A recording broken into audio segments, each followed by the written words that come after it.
This video is about my miscarriage I had in 2008. Um, I found out I was pregnant November of 2007. I think it was like the beginning of 2007. And due to insurance, I had to wait like longer than usual to get an ultrasound and to see the doctor. I remember I went in like towards the middle of January, which was I was already 10, almost 11 weeks. I was 10 weeks and 2 days or something like that. And I had no signs that anything was wrong. I actually had all my symptoms of pregnancy. I was really tired. I had nausea. I just overall felt pregnant. It was my second pregnancy, so I knew what it felt like, and I just thought everything was okay. I did have a very slight brown spotting when I was around 5 weeks pregnant, and I wasn't really concerned because nothing came out of it. There was no cramping, there was nothing else going on. So I just figured everything's okay. It was just a fluke, probably due to constipation or something like that. And so when we went into the appointment and we started the ultrasound, I right away saw the sac that the baby was supposed to be in, and there was nothing in there. It was just an empty sac. And it was like a perfect little circle. So as he was measuring, I noticed on the screen it said how far I was in my pregnancy, and it was something like 6 weeks and like 2 days or something. And I immediately got really flustered and upset, and I told the doctor, the screen says I'm 6 weeks something days, but I should be more than 10 weeks. And he said, well, are you sure of your timing? And I said, yes, I am. I'm pretty sure. I haven't had a period since I took a pregnancy test when I was 4 weeks pregnant. And he said, well, sometimes the dates are wrong, and sometimes the tests aren't as accurate. Maybe it's a new pregnancy.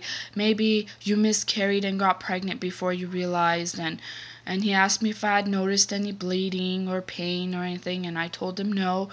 The only thing was that brown spotting. It was very light. It was one time, and after that, nothing. There was no pain. There was no bleeding. Nothing. So he said, okay, right now, he said, I don't see anything, but it's too early to decide. You have to come back in a week to check. And I said, okay. So I came home and I researched everything I possibly can on Google, which of course is a bad idea, but in my case it was reality. It was bad news. I found out that kind of a miscarriage where it happens is a miscarriage, and when there is a sac and no baby in there, it's called a blighted ovum. So I knew there was no hope, and I knew that it was not going to be a good ending. And of course I was upset, and I was really hoping that like there was a little bit of glimmer of hope left still. I was really just kind of hoping that I go back and the baby had grown or something, but there was no baby in there to grow. I just thought maybe it was so small it couldn't be seen in the ultrasound. And then I went back a week later when I was 11 weeks something days, and he did the ultrasound again, and the sac had actually shrunk. It had shrunk like a day or two. It was 6 weeks and 1 day or something. And he told me, by now, you should have been double the size. He said he noticed that the sac was collapsing, and he told me that he was more than 100% sure that this was not a viable pregnancy and I was miscarrying. So I asked him if I could just go home and wait for it to happen naturally, and he recommended against it. He told me that it's much better if you just let it happen, or come and let's do a DNC. because he was too, he said there's too much of a risk of a uh, blood loss, like a large amount, which would result in me needing a blood transfusion. He also said it's easier if you just get the DNC. It's a quicker recovery.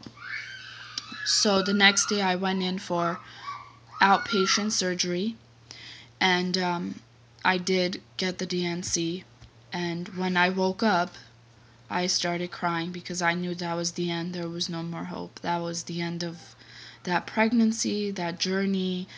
That was the end of the dreams I had for that baby. That was the end of the feelings I had. It was just a really sad time. It took me like 2 weeks to stop crying on a regular basis, even though I had my first and he was only 6, 7 months old. Actually, by that time he was 6 months old when I got pregnant, and by the time I had miscarried, he was already 7 months old, almost 8. And it was just a tough, really, really tough time. And you know, if I could recommend to women who are in the same situation, to what route to go to, I would definitely pick a DNC. Only because my recovery was fast. It was not very painful at all. I had slight cramping here and there, but the bleeding stopped within 2 days, and it was like I just wanted to get over that I just wanted that to end already. If the result was that bad, I've already lost the baby. I didn't know that the baby hadn't grown, and for 10 weeks I had my hopes and dreams counting down the weeks. I just didn't want to have to go on any longer with that kind of a depressed feeling of knowing that the baby's not there and I have to wait till miscarry and possibly be in a dangerous situation. So this way I recovered quicker. My first period came about 3 weeks after the DNC, or 4 weeks, and then after that it was pretty regular. It just came regularly every 30 days like I normally had it. The first period was very heavy, and after that it was back to normal, back to my light 4 or 5 day flow, and that was it. I mean, 3 months after my DNC, I did get pregnant again, which resulted in my son that I have now, my second son. So, yeah, if you guys have any questions, let me know. Bye.